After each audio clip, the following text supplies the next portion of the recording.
نحمدہ ونصلی علی رسولہ الکریم اما بعد فاعوذ باللہ من الشیطان الرجیم بسم اللہ الرحمن الرحیم السلام علیکم ورحمۃ اللہ وبرکاتہ۔ کیسے ہیں آپ سب لوگ؟ اللہ تعالیٰ آپ کی حفاظت فرمائے، آمین۔ لیسن نمبر 107 آیت 37 ٹو 42۔ مزید جانتے ہیں اس لیسن میں بھی کہ کون لوگ اللہ کو پسند نہیں۔ پچھلے سبق میں ہم نے مختال اور فخور کے بارے میں جانا تھا۔ مزید جانتے ہیں، فرمایا الذین یبخلون، وہ لوگ جو بخل کرتے ہیں۔ اور بخل کس کو کہتے ہیں؟ کنجوسی کو، خواہ وہ مال میں ہو یا علم میں ہو، کسی بھی چیز میں جو بخل کرتے ہیں، جو دوسروں کے حقوق ادا نہیں کرتے۔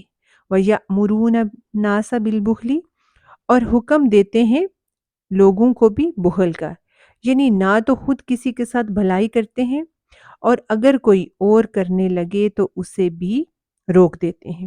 دوسروں کو کیوں روکتے ہیں؟ یہ تاکہ ان کی اپنی برائی بخل چھپا رہے، کیونکہ اگر سارے لوگ خرچ کرنے والے ہوں اور کوئی ایک نہیں کرے گا تو کیا ہوگا؟ سارے لوگ اس کو ملامت کریں گے کہ تم نے تو کچھ نہیں کیا۔ اس لیے وہ کیا کرتے ہیں؟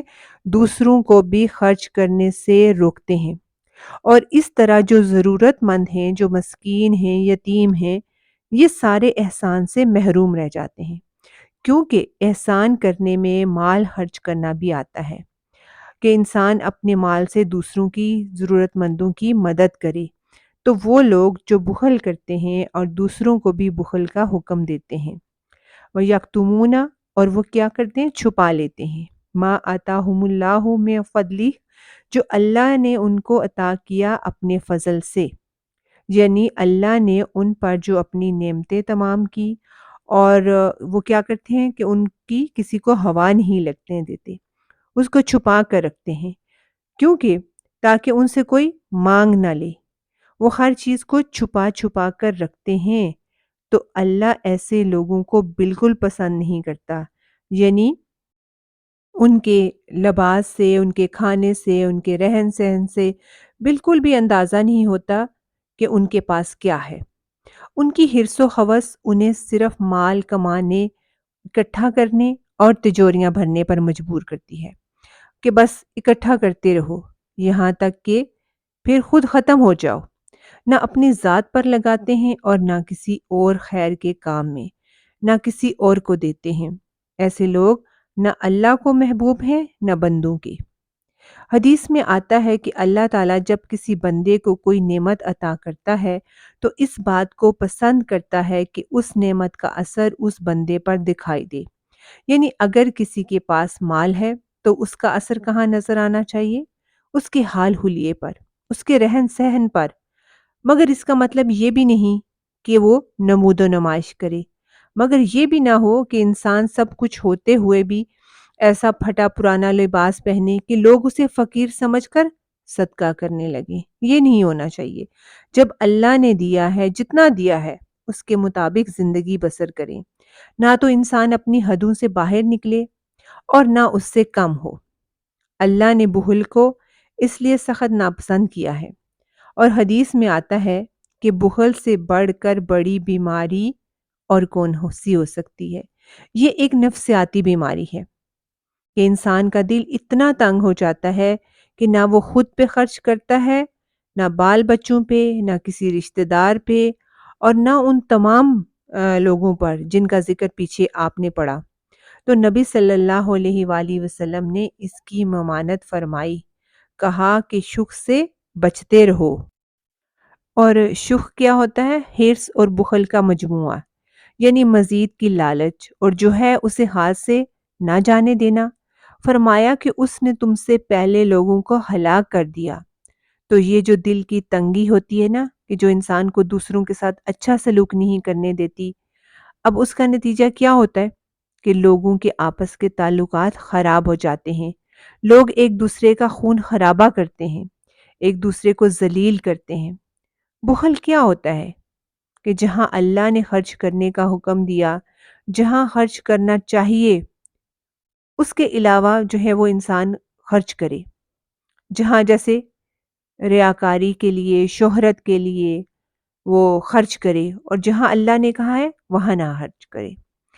تو ایسے بندوں کو جو اللہ نہ لوگوں کے حقوق ادا کرتے ہیں اور نہ اللہ کا حکم مانتے ہیں، تو وہ کیا کرتے ہیں، اور نہ ہی وہ ایسے لوگ جو ہوتے ہیں وہ اپنا بھی بھلا نہیں کرتے، اس کا نقصان انہیں ہوتا ہے۔ فرمایا وَأَعْتَدْنَا لِلْكَافِرِينَ عَذَابًا مُهِينًا، اور تیار کیا ہم نے کافروں کے لیے رسوا کرنے کا عذاب۔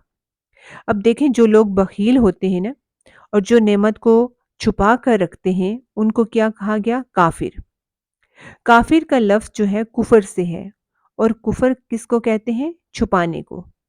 کفر کا لفظی معنی ہے چھپانا، تو کافر چھپانے والا۔ کیا چھپانے والا؟ اللہ کی نعمت کو، اس کے فضل کو، لہٰذا ایسے کرنے والوں کو عذاب ملے گا ذلت امیز، اور وہ تیار کر کے رکھا ہوا ہے۔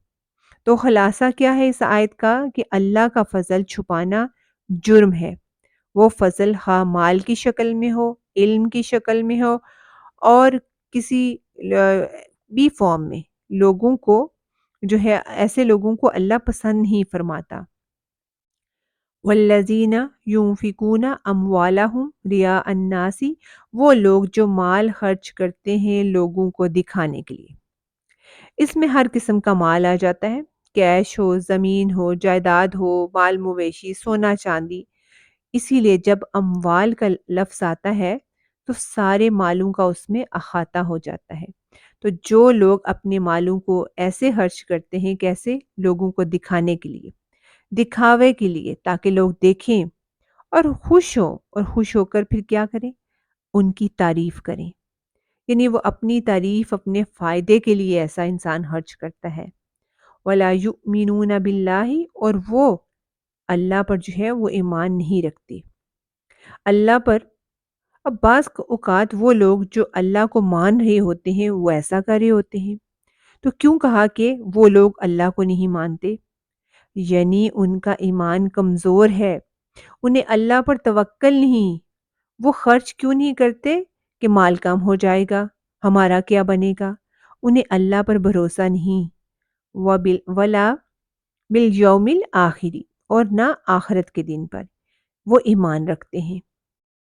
کیونکہ اگر آخرت پر پکا سچا ایمان رکھتے ہوتے اور انہیں یقین ہوتا کہ دنیا میں جو کچھ بھی ہم خرچ کریں گے وہ قیامت کے دن ہمیں ایک نہیں کئی گنا بڑھا کر واپس لوٹایا جائے گا، تو وہ کبھی دیر نہ کرتے، اور ایسے لوگ تو اپنی پسندیدہ ترین چیز اللہ کی راہ میں دے دیتے ہیں۔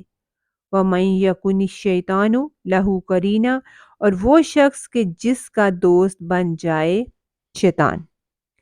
قرین ہوتا ہے ساتھ رہنے والا ساتھی، دوست۔ فَسَاءَ قَرِينًا، تو وہ کتنا بدترین دوست ہے۔ شیطان جس کا دوست بن جائے تو وہ بدترین دوست ہے۔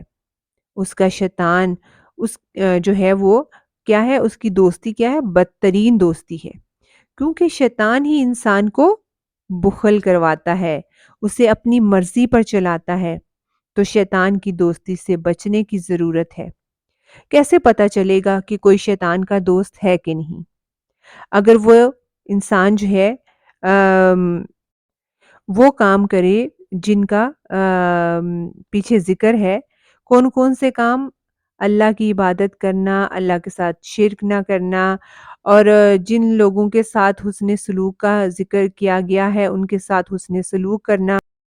لیکن اگر کوئی شخص ایسا نہیں کرتا، وہ کیا کرتا ہے کہ جن کاموں کا اللہ نے حکم دیا، جیسے عبادت کرنا، اللہ کے ساتھ شرک نہ کرنا، اور جن لوگوں کے ساتھ حسن سلوک کا حکم دیا گیا ہے ان کے ساتھ وہ حسن سلوک نہیں کرتا، وہ خود پسند ہے، اکڑ والا ہے، مغرور ہے، بخل کرنے والا ہے، اور بخل کا حکم دینے والا ہے، اللہ کا فضل چھپانے والا ہے، اپنے مال کو لوگوں کو ریاکاری کے لیے خرچ کرتا ہے۔ تو آخر میں کیا نتیجہ بتایا گیا؟ کہ ایسا شخص جو ہے وہ اس کا کوئی ایمان ہی نہیں ہے، وہ کفر ہے، وہ کافر سے اس کو تشبیہ دی گئی ہے۔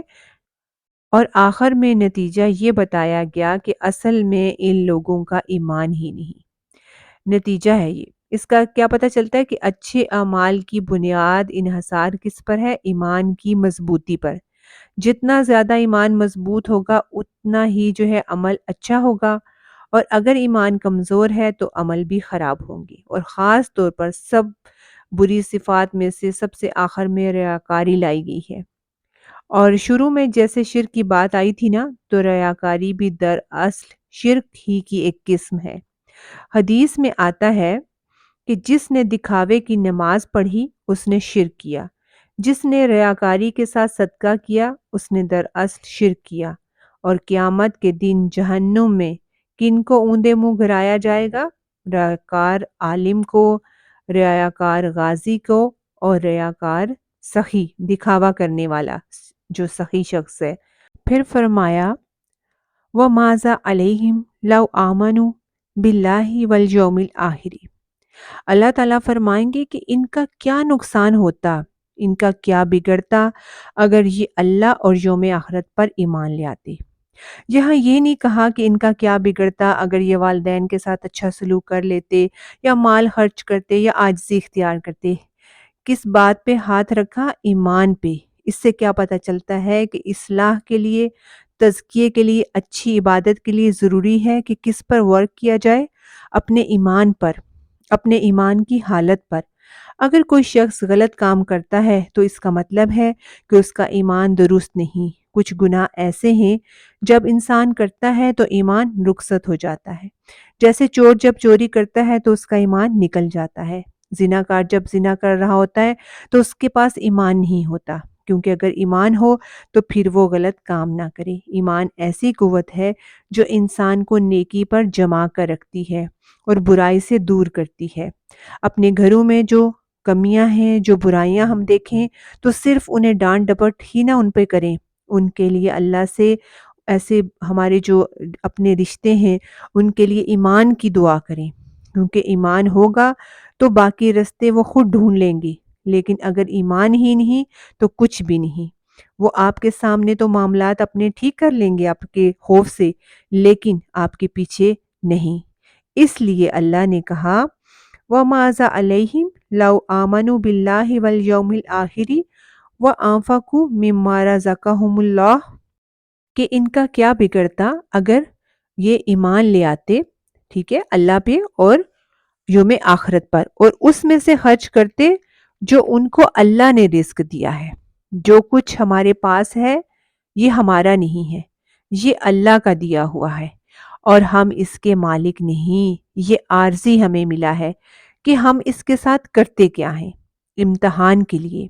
اور وہ کچھ بھی ہے، گھر ہے، گاڑی ہے، مکان ہے، دولت، مال، اولاد، علم، کچھ بھی ہمارا نہیں، یہ امانت ہے تھوڑی دیر کے لیے۔ اللہ دیکھتا ہے کہ کون اس کو کس طرح استعمال کر رہا ہے، اللہ کے ساتھ اس کے بندوں کا حق بھی ادا کر رہا ہے یا نہیں، کون اچھے اس کو استعمال کر رہا ہے، یہ امتحان ہے۔ اور جو اس میں جتنا زیادہ اچھا کرے گا اتنا اچھا اس کو اجر ملے گا۔ وَكَانَ اللَّهُ بِهِمْ عَلِيمًا، اور ہے اللہ ان کو خوب جاننے والا۔ اللہ کو سب پتا ہے کہ کون کس نیت سے، کس خلوص سے کیا خرچ کر رہا ہے، کیونکہ جو جتنا خرچ کرے اتنا اور بڑھ کر پائے گا۔ جیسے ایک کھجور کی مانی چیز کو اللہ اگر پہاڑ کے برابر کر کے اجر دیں گے تو اللہ تعالیٰ خوب جانتے ہیں کہ کس کا عمل کیا ہے اور اس کو کتنا نفع ملنا چاہیے، کتنا اجر ملنا چاہیے۔ یہ فیصلہ اللہ کا ہوگا۔ یہ کاروبار انسان اپنے رب کے ساتھ کرتا ہے، وہ دے کر کسی انسان پر احسان نہیں کرتا، بلکہ ان کا احسان ہے جو لے کر ہمیں ثواب کا موقع دیتے ہیں، اور دیکھیں اگر کوئی نہ لے تو ہمیں ثواب کہاں سے ملے۔ پھر فرمایا ان اللہ لا یظلم مثقال ذرہ، بے شک اللہ ذرے برابر بھی ظلم نہیں کرتا۔ ذرہ کتنا سا ہوتا ہے، عام آنکھ سے نظر بھی نہیں آتا۔ وَإِن تَكُ حسنہ، اور اگر وہ ذرا نیکی کا ہو، یعنی ذرا برابر بھی کسی نے نیکی کی ہوگی، یضاعفھا، وہ اس کو دگنا کر دے گا، ملٹی پلائی کر دے گا، بڑھا دے گا۔ وَيُؤْتِ مِن لَدُنْهُ أَجْرًا عَظِیمًا، اور وہ دے گا اپنی طرف سے اجر عظیم۔ آپ نے خرچ کیا کیا؟ ذرا، اور اللہ سے کیا ملے گا؟ اجر عظیم۔ یہ اس کا دینا ہے، وہ بہت قدردان ہے، ہر چیز کا حساب رکھتا ہے، وہ ذرے ذرے کا حساب رکھتا ہے۔ یاد رکھیں ذرا ذرا کاؤنٹ ہوگا قیامت کے دن، اور جس اخلاص کے ساتھ کسی نے خرچ کیا ہوگا اتنا ہی اسے بڑھا چڑھا کر دیا جائے گا۔ قرآن میں اور بھی کئی جگہوں پر ذرا کا ذکر ہے۔ سورۃ زلزال میں ہے کہ جو ذرے برابر بھی خیر کرے گا اللہ اسے دیکھ لے گا، اور جو ذرے برابر بھی برائی کرے گا وہ اسے بھی دیکھ لے گا۔ ایک روایت میں آتا ہے حضرت ابو ہریرہ رضی اللہ تعالیٰ عنہ سے کہ ایک نیکی کا 10 لاکھ گنا جو ہے وہ اجر ملے گا۔ جیسے اگر دیکھیں کھجور کا پہاڑ برابر اگر آدھی کھجور کا اجر مل سکتا ہے تو یہ تو 10 لاکھ سے بھی کئی گنا زیادہ ہوا نا۔ تو کم از کم اجر کیا ملے گا ایک نیکی کا انسان کو؟ وہ ہے 10، اور جو زیادہ ہے وہ کئی، جتنا اللہ چاہے گا، ٹھیک ہے نا۔ اور اس کے لیے شرط کیا ہے؟ اخلاص۔ ضرورت جو ہے نا وہ اخلاص آپ کا دیکھا جائے گا، آپ نے کس حالت میں کس کنڈیشن میں کیا کیا۔ کبھی ہمیں کوئی نیکی دیکھنے میں بہت چھوٹی نظر آتی ہے، جیسے راستے سے کانٹے ہٹا دینا، پتھر ہٹا دینا، کسی کو کسی طرح بھی راحت پہنچا دیں۔ آپ کو نہیں معلوم، آپ نے اسے معمولی سمجھ کر بھول گئے ہوں، لیکن اللہ تعالیٰ کو وہ آپ کا عمل اتنا پسند آ جاتا ہے کہ اس پر انسان کو کئی دفعہ نجات مل جاتی ہے، اس کا دار و مدار نجات ہو جاتا ہے۔ کیونکہ بڑی بڑی نیکیوں پر ہمیں بڑا فخر اور غرور آتا ہے کہ دیکھو کوئی نہیں کر رہا، یہ تو ہم کریں۔ لیکن کوئی چھوٹی نیکی ہوتی ہے تو ہم اسے کر کے بھول جاتے ہیں۔ تو اصل بات یہ ہے کہ نیکی کرنے کا جو ہے وہ پورا ایک جو ہے وہ مزاج ہوتا ہے، اور وہ ایمان سے بنتا ہے۔ تو انسان خفیہ اندھیرے میں چھپ کے، کوئی نہ دیکھ رہا ہو، کسی کو پتہ نہ ہو، کوئی شہرت کا لالچ نہ ہو، بس نیکی کا کام کرتا جائے اور ہر چیز اللہ کے حوالے کر دے، یہ ایمان اور اعتماد رکھ کے کہ کل قیامت کا دن آنا ہے اور میرا رب مجھے جانتا ہے۔ بندے کا رب پہ حق کیا ہے پھر؟ رب بھی اسے ایسے نہ چھوڑے گا بلکہ اس کو اجر عظیم عطا کرے گا، اور نیکی کی توفیق اور نیت بھی کریں۔ بعض اوقات کسی وجہ سے ہم جو ہے وہ نیکی نہیں کر پاتے، کوئی نیکی جیسے کسی عذر، کسی بیماری کی وجہ سے، کسی مصروفیت کی وجہ سے، لیکن ہمارے دل میں حسرت رہے گی نا کہ کاش یہ ہم کام کر لیتے، یہ میری نیت تھی۔ تو ہماری خواہش، ہماری دعا اور ہماری نیت کا بھی ہمیں اجر ملے گا۔ پھر فرمایا فَكَيْفَ إِذَا جِئْنَا مِن كُلِّ أُمَّةٍ بِشَهِيدٍ، پھر کیا ہوگا جب ہم لائیں گے ہر امت میں سے ایک گواہ، یعنی پچھلی ساری امتوں میں سے ایک گواہ لایا جائے گا، اور یہ گواہ کون ہے ہوگا؟ اس امت کا رسول۔ اور وہ کس چیز کی گواہی دے گا؟ کہ اللہ کی طرف سے جو پیغام اسے دیا گیا تھا وہ اس نے لوگوں تک پہنچا دیا۔ انبیاء خود بھی گواہ ہوں گے، اور کون امت کے؟ علماء بھی گواہ ہوں گے، اور جو امر بالمعروف و نہی عن المنکر کریں گے وہ، کیونکہ وہ ان کے وارث ہیں نا، تو ہر امت میں سے ایک گواہ لایا جائے گا۔ وَجِئْنَا بِكَ عَلَىٰ هَٰؤُلَاءِ شَهِيدًا، اور ہم لائیں گے آپ کو ان پر گواہ۔ کس کو؟ محمد صلی اللہ علیہ وآلہ وسلم کو، یعنی ان سب پر آپ صلی اللہ علیہ وآلہ وسلم کو گواہ بنایا جائے گا کہ یا اللہ یہ سب پیغمبر اور گواہ سچے ہیں۔ آپ صلی اللہ علیہ وآلہ وسلم کو کیسے پتا چلا کہ وہ سچے ہیں اور انہوں نے یہ کام کیا تھا حق پہنچانے کا؟ قرآن کے ذریعے اور وحی کے ذریعے۔ انہیں کوئی غیب کا علم نہیں۔ یہاں اور دوسرا، یہاں پہ نبی صلی اللہ علیہ وآلہ وسلم کے مقام کی بلندی بھی ہمیں پتہ چلتی ہے کہ کس طرح قیامت کے دن اللہ تعالیٰ نبی صلی اللہ علیہ وآلہ وسلم کو تمام انبیاء اور شہداء پر گواہ بنائیں گے، اور یہ سب غیب کی خبریں تھیں جو آپ صلی اللہ علیہ وآلہ وسلم کو وحی کے ذریعے دی گئی تھی، اور اس علم کی بنا پر آپ صلی اللہ علیہ وآلہ وسلم گواہی دیں گے۔ آپ صلی اللہ علیہ وآلہ وسلم کو غیب کا علم نہیں تھا۔ گواہی دینے کے لیے ایک تو آنکھوں کا دیکھا ہونا چاہیے، اور دوسرا کس چیز کا؟ صحیح علم ہونا چاہیے، اور اس علم کا سورس صحیح ہونا چاہیے، اور وہ علم کا سورس کیا ہے؟ وحی الہی۔ اللہ کی طرف سے آپ صلی اللہ علیہ وآلہ وسلم کو باتیں بتائی گئی ہیں، اس علم کی بنا پر آپ صلی اللہ علیہ وآلہ وسلم قیامت کے دن گواہی دیں گے کہ تمام انبیاء سچے تھے اور انہوں نے کیا کیا، حق پہنچا دیا۔ اور آپ صلی اللہ علیہ وآلہ وسلم اپنی قوم پر بھی گواہی دیں گے، اور رسول کی گواہی کوئی عام گواہی نہیں، اور یہ ایک بہت بلند مقام بھی ہے آپ صلی اللہ علیہ وآلہ وسلم کا۔ یومئذ یود الذین کفروا، اس دن چاہیں گے وہ لوگ جنہوں نے کفر کیا، کافر لوگ تمنا کریں گے، کب؟ جب وہ حشر کی ہولناکیاں دیکھیں گے اور ذلت سے دوچار ہوں گے۔ وَأَصَوُّ الرَّسُولَ، اور نافرمانی کی رسول کی۔ یہاں آیت میں دو لوگوں کا ذکر ہوا ہے، ایک جنہوں نے کفر کیا اور دوسرا جنہوں نے رسول کی بات نہ مانی، ان کی نافرمانی کی۔ اس سے اندازہ ہوتا ہے کہ رسول کی بات کی کتنی اہمیت ہے۔